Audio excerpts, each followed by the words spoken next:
Hi guys, my name is Izzy and this is 3 Minute Thursday. These are some basic functions of your camera to know about. First off is focal length, aka lenses. Often what people do is that they will buy the camera with just the kit lens and will complain when they don't get the types of shots that they want because they don't have the right lenses for it. There is a difference. The longer the focal length, the more compression there is in the background.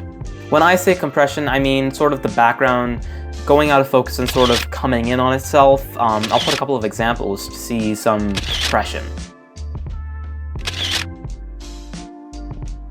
This type of compression is very good when isolating architecture, shooting portraits, shooting wildlife as well.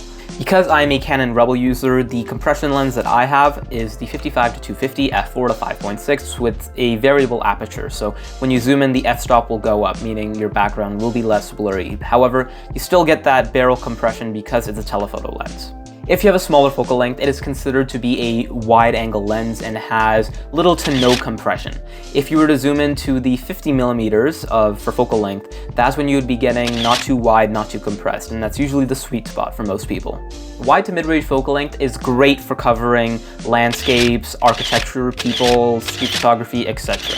It is, in my opinion, the most versatile focal length. For this, I have the EFS 17-55 f2.8. It's a little bit on the pricey side for a APS-C lens, but I think it's definitely worth it. Generally, beginners underestimate the power of lenses and overlook it, but this is very important starting out as a beginner. Next is aperture. Aperture, put simply, is just how much light is let into your lens. Physical differences in aperture can be seen between two different lenses. For example, the f2.8 lens I have and the f4 to 5.6 lens that I have. A general rule for aperture is that the lower it is, the more shallower depth of field it is and the more isolation you get on one subject or one object. The higher aperture you have, the more detail you'll get in your photos, which is ideal for architecture and sometimes landscapes, etc. Generally, the cost of increasing your aperture or bringing down the amount of light let in is that you will get grain on your image, especially if your camera has low ISO capabilities. By changing aperture, one always has to over and undercompensate with other camera settings of a camera, like ISO. ISO can be considered artificial light, but it really isn't that. Basically with ISO, the camera makes the image more brighter by feeding more energy through the camera sensor. As mentioned, the cost of increasing ISO is grain. However, ISO does remain extremely relevant in camera settings when over and under compensating other camera settings like shutter speed and aperture.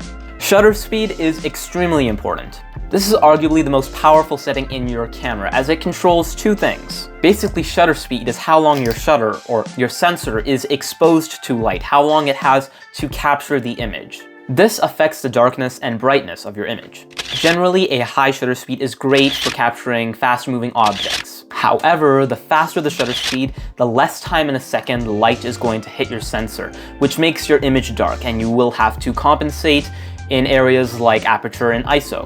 Usually, lowering shutter speed is great for long exposure shots. An example of this was when I went to Kananaskis in August 2022, and I captured a bunch of Milky Way shots that were put on my Instagram. Many people wondered how I got them. It was long exposure, where I had my shutter speed set around 15 to 8 seconds, and had my aperture at f2.8 with my ISO at 3200, and I walked away with some really fantastic shots. By trying to master all of these settings, your skills as a photographer will be pushed and tested, but will ultimately leave you with more knowledge about cameras. The last thing are some general tips. First is to buy a tripod, but not any cheap tripod, a quality tripod. My tripod is this Manfrotto Element. Ultra portable, so sturdy, and super strong. A tripod is a great tool as you absolutely need it for long exposure photography. You might find it useful with portraits, landscapes, etc.